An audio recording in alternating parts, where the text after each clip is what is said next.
સાબરકાંઠા મધ્યસ્થ બેંકની ચૂંટણીનો વિવાદ યથાવત. સાબરકાંઠા તેમજ અરવલ્લી માટે આર્થિક જીવાદોરી વિવિધ રજૂઆતો કરવા છતાં 1 વર્ષ બાદ પણ નિર્ણય ન આવતા નાયબ નિવાસી કલેક્ટરને આવેદનપત્ર આપવામાં આવ્યું.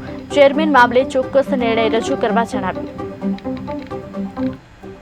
આજે આપવાનું કારણ કે સહકારને કલંકિત કરતો આજે દિવસ છે. ગઈ 8 ઓગસ્ટ 2023ના રોજ સાબરકાંઠા બેંકના ચેરમેન બન્યા હતા હંસાબેન.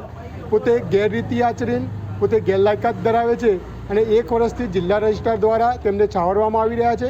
એ બાબતે અમે હિંમતનગર તાલુકાના સેવા મંડળીઓના આગેવાનો દ્વારા આજે ધરણા પ્રદર્શન યોજી કલેક્ટરશ્રીને આવેદનપત્ર આપવામાં આવ્યું છે અને તાકીદે હંસાબેનને ચેરમેન પદેથી દૂર કરવામાં આવે.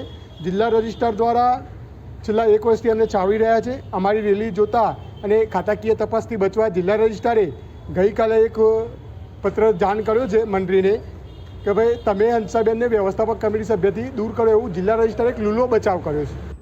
જેમ આપણે વાત કરી કે મુખ્ય રજૂઆત છે રવિ પટેલ અને તમે કીધું એમ કે સંયુક્ત સેવા સહકારી મંડળીના પ્રમુખ પદે જે રજૂઆત કરી છે એ મુજબ એમની મુખ્ય રજૂઆત હતી કે સાબરકાંઠા જિલ્લા મધ્યસ્થ બેંકના ચૂંટણી સમયે એક વ્યક્તિની ઉમેદવારી તરીકેની લાયકાત નથી અને એમને ઉમેદવારી કરેલ છે.